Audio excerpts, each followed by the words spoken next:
Mesa Central.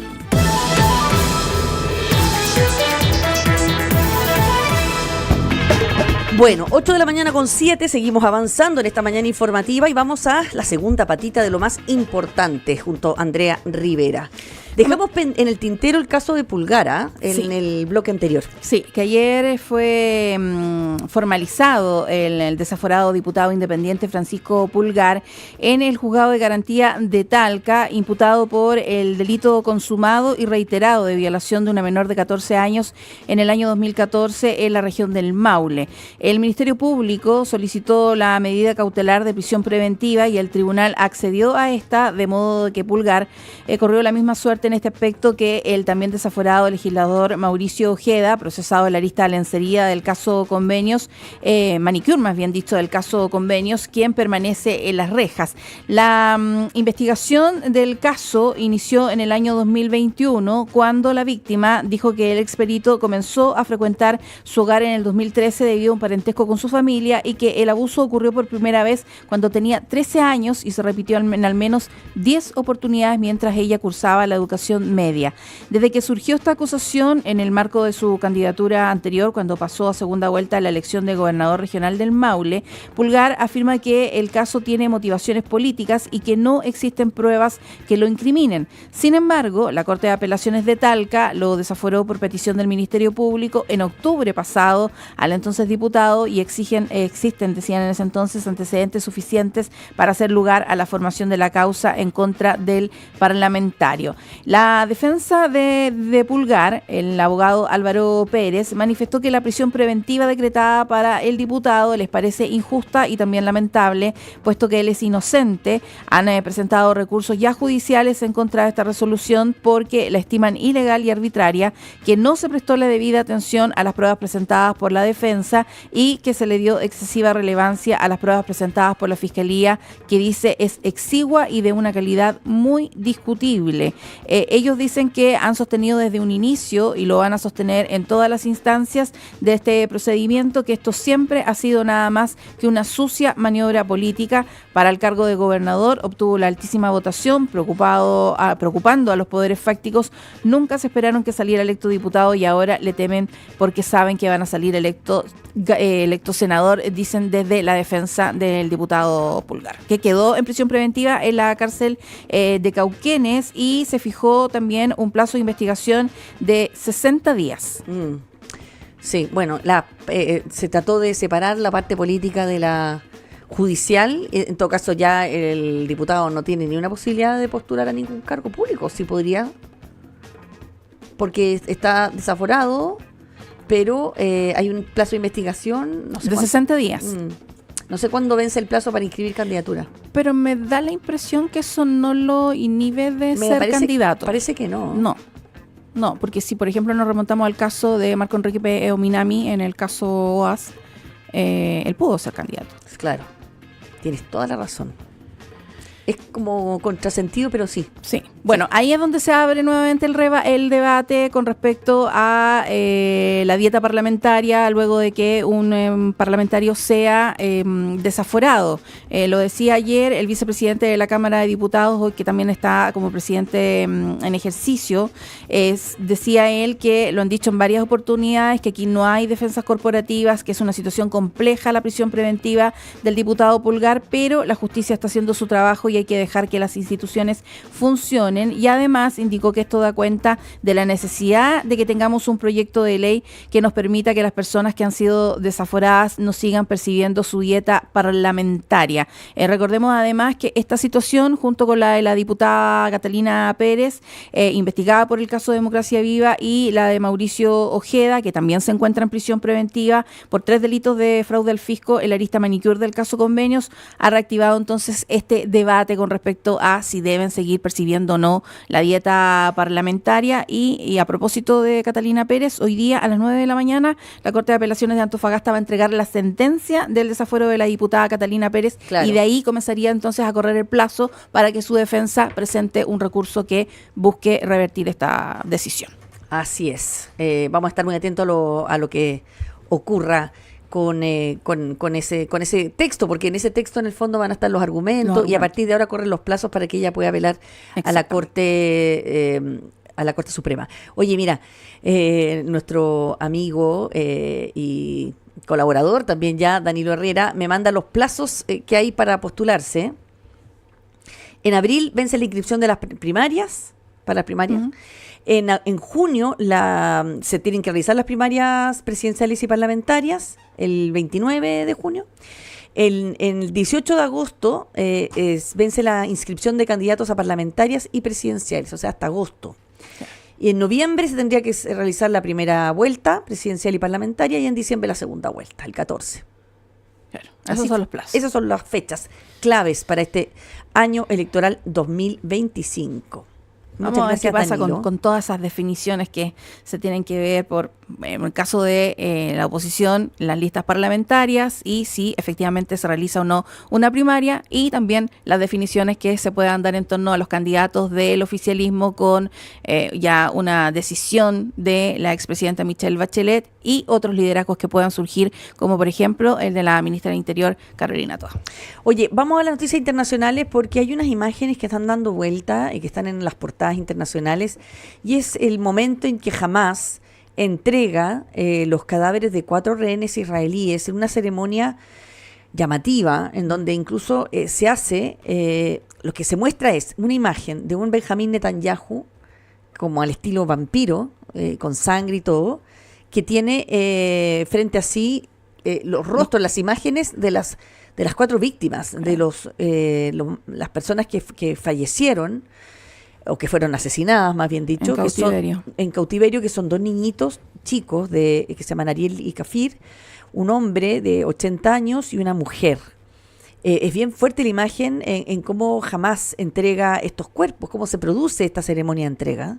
Sí, en estos féretros negros que fueron cargados por miembros de Hamas y que fueron entregados esta mañana a las fuerzas de defensa de Israel, los cuerpos de estos 4 rehenes israelíes asesinados en la Franja de Gaza. Esta fue la primera vez que el grupo terrorista entregó los restos de rehenes desde su ataque contra Israel, que dejó 1.211 muertos, en su mayoría civiles. Una entrega que se llevó a cabo en el sur de la Franja de Gaza como parte de este acuerdo entre Israel y el grupo extremista respaldado por Irán. Hasta ahora, 19 rehenes israelíes han sido liberados, mientras que más de 1.100 prisioneros palestinos han sido excarcelados en intercambios mediados por la Cruz Roja. De los 14 rehenes restantes dentro del acuerdo, 8 ya han sido declarados muertos, víctimas del cautiverio y de la brutalidad de Hamas. El Instituto Nacional de Medicina Forense en Tel Aviv ha movilizado por lo menos a 10 médicos para poder agilizar la identificación de estos cuerpos. Dicen que no va a ser fácil, que esto va a tomarse su tiempo por las complejidades que tiene, por el tiempo que ha pasado. Los cuerpos de los rehenes israelíes, Shiri Vivas y sus 2 hijos pequeños, Ariel y Kafir Vivas y Oded Lifshitz, fueron devueltos a Israel este jueves en virtud de este acuerdo al alto al fuego. Los 4 fueron tomados como rehenes en el kibutz Nir Oz el 7 de octubre del 2023 y permanecieron retenidos en Gaza desde entonces. Cuando se produce esta entrega también, decenas de personas se alinearon en la carretera cerca del kibutz Reim en el sur de Israel, ondeando banderas israelíes mientras esperaban el paso de las ambulancias de las fuerzas de defensa israelí que transportaban los cuerpos de estas 4 víctimas, estos 4 rehenes, mientras que el presidente de Israel, Isaac Herzog, lamentó la muerte de estos 4 rehenes y pidió perdón por no haber podido protegerlos ni traerlos con vida de regreso al país. Sí, es una ceremonia que los medios internacionales están calificando de tétrica, la entrega. Y estos niñitos, Ariel y Kfir, tendrían hoy entre 5 y 2 años, respectivamente, lo hace aún más triste. Y bueno, también fue entregado el cuerpo de su mamá, Shiri Vivas, y de este hombre octogenario que han muerto cuando se produce esta toma de rehenes por parte de Hamás. Bueno, esa es parte de algunos de los acuerdos que permiten también mantener la tregua. Claro. Porque ha ido Hamás cumpliendo con esta entrega de rehenes, ya sea fallecidos o vivos. Claro, y este sábado se debería concretar también la excarcelación de presos palestinos por parte de Israel, cumpliendo entonces con la otra parte de este acuerdo entre ambas partes. Así es. ¿Qué otra cosa tenemos en materia? La salud del Papa, que nos sigue preocupando, porque se mantiene todavía internado desde el día viernes en el Hospital Gemelli de Roma por esta neumonía bilateral. Pasó, dicen, una noche tranquila, se levantó de la cama, así lo informó el gabinete de prensa del gabinete. El pontífice de 87 años ingresó, recordemos, inicialmente por una bronquitis, pero el martes se confirmó que padecía una neumonía en ambos pulmones, lo que aumentó la preocupación sobre su estado de salud, especialmente debido a su antecedente médico, porque cuando él era joven, tú lo contabas el otro día, le extirparon el lóbulo pulmonar derecho. Así es. Y eso hace más complejo cada vez que él tiene alguna enfermedad respiratoria, hace más complejo precisamente su evolución. Es como su talón de Aquiles, podríamos decir. Claro. Sí, además de otras intervenciones que ha tenido a nivel gástrico. ¿Te recuerdas que, si no me equivoco, fue el año pasado cuando también lo tuvieron que operar producto de una enfermedad gástrica que él sufría?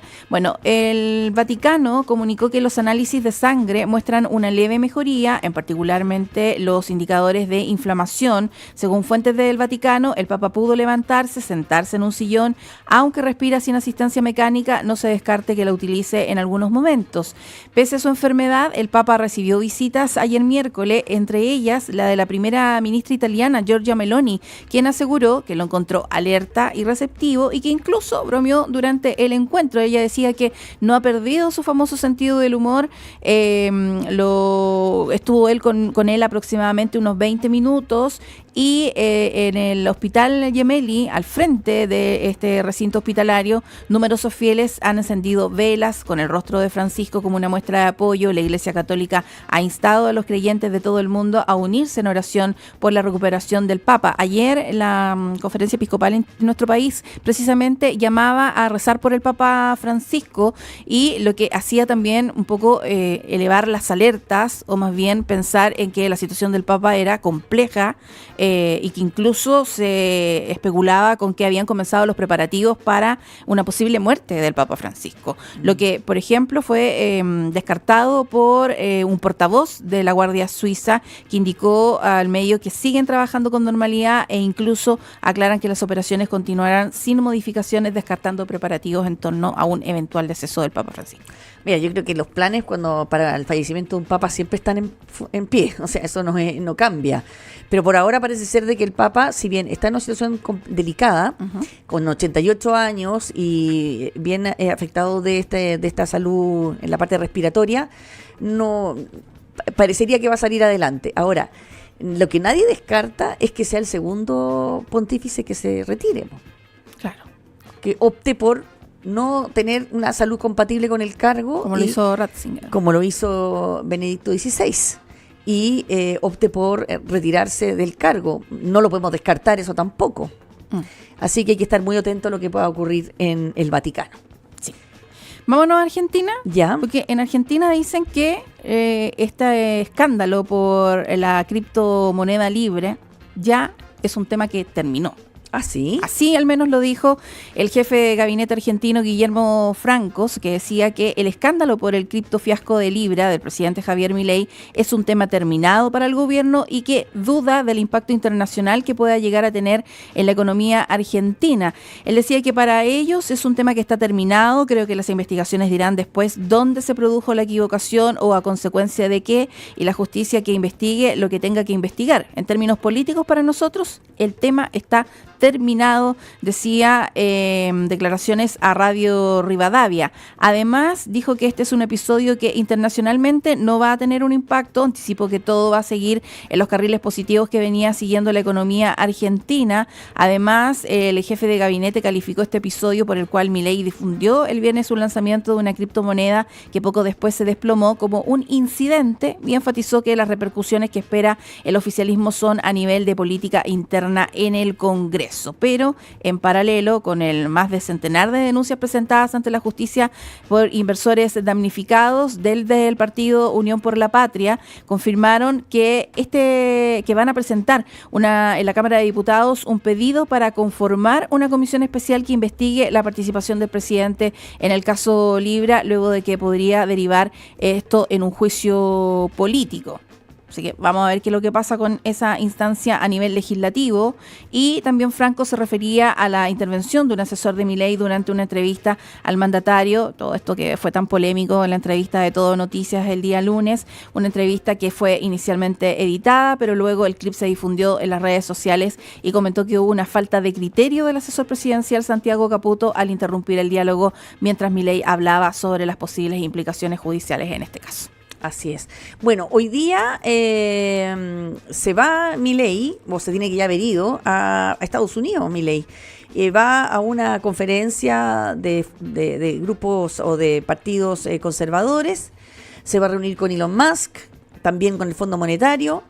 Y bueno, va con la maleta, como dicen, cargada con este escándalo. Va a llegar allá porque además... Hay una demanda judicial allá en Se Estados está Unidos. tratando de presentar una demanda, un estudio de abogados, el poderoso estudio Burnick Law, prepara una presentación en nombre de 300 damnificados por de esta maniobra Libra, y se suma a otra presentación que hicieron desde Argentina, otro estudio de abogados, ante la SEC, ante las autoridades norteamericanas. Así que no sé yo si van a prosperar o no estas acciones, pero por ahora el presidente argentino no cambió su decisión y habría viajado en la madrugada a Estados Unidos para continuar con su agenda. Sí. Oye, y se ha hecho conocido también el caso de un chileno que relató que perdió como $6.000 en horas, luego de haber invertido también en Libra. Se trata de Clemente Varas, que aseguró que amigos perdieron incluso hasta $100.000, pero hay gente que ganó también mucha plata. Él decía que pensaba que Libra era una versión más segura porque estaba promocionada por el presidente argentino. Esa fue al menos la convicción que él tuvo para invertir. Es un chileno de 25 años que está radicado en Miami para invertir en esta criptomoneda que publicó el día viernes por la tarde en su cuenta de X el presidente argentino Javier Milei. Él decía, no parecía una meme coin, sino algo más serio. Y entonces él se dispuso a depositar tan rápido como pudo $12.000, perdió la mitad, dice, aunque tengo amigos que perdieron hasta $100.000, personas que les había ido muy bien con las monedas de Donald Trump, y entonces él pensó que era otra versión de las meme coins del presidente estadounidense y que eran un proyecto respaldado por Milei. Por lo tanto, dijo, para explorar en el mundo del cripto, invertí esta cantidad de plata, pero finalmente perdió $6.000. Claro, es que eso es lo que le critican a Milei, que él no se da cuenta que él, al poner ese posteo, de alguna manera le da un sello de credibilidad, de garantía, de promoción a Libra, y fue por eso que en parte sube tanto de valor y se sube tanto de precio en un minuto dado, que permite que se puedan retirar esos fondos y finalmente afectar a todos aquellos que fueron estafados. No sé, todavía no se prueba que es una estafa, pero que perdieron todo su dinero. Ahora, de todas maneras, cuando uno invierte en este tipo de cosas, es digamos, riesgoso este tipo de inversiones siempre. O sea, es así. Oye, ha salido una declaración pública de Corfo. Sí, eso estaba viendo. Que estoy tratando de ver acá hace minutos. Dice que Corfo ha tenido y seguirá desempeñando un papel clave en el desarrollo productivo de Chile. Y que en este contexto y respecto a la información de prensa relativa a las transferencias al fisco, el vicepresidente ejecutivo José Miguel Buenafente estima necesario aclarar que el alza histórica de los precios del litio que se registró en el año 2022 y 2023 generó ingresos excepcionales tanto para Corfo como para el Tesoro Público. Los traspasos solicitados por el Ministerio de Hacienda en el marco de sus atribuciones legales afectan solo a una parte de dichos ingresos extraordinarios. Estos fueron debidamente aprobados por el Consejo de la Corporación y se llevaron a efecto conforme a la normativa vigente. Resulta fundamental remarcar que la liquidación de inversiones que fue necesaria para cumplir con las mencionadas transferencias se realizó de manera gradual y estratégica, según acordó el Consejo de la Corporación. Esto permitió evitar pérdidas de capital en dichas operaciones, atendiendo con ello las preocupaciones que hizo presente esta administración ante el Consejo, cumpliendo debidamente con el deber de resguardar el patrimonio de la institución. Una vez efectuadas estas transferencias, el cierre del ejercicio 2024, el patrimonio de Corfo destinado a inversiones en el mercado financiero supera los $1.500 millones y se mantiene a niveles muy superiores a los que se registraba al asumir este gobierno, que eran $160 millones nada más, es decir, casi se multiplicó por 10.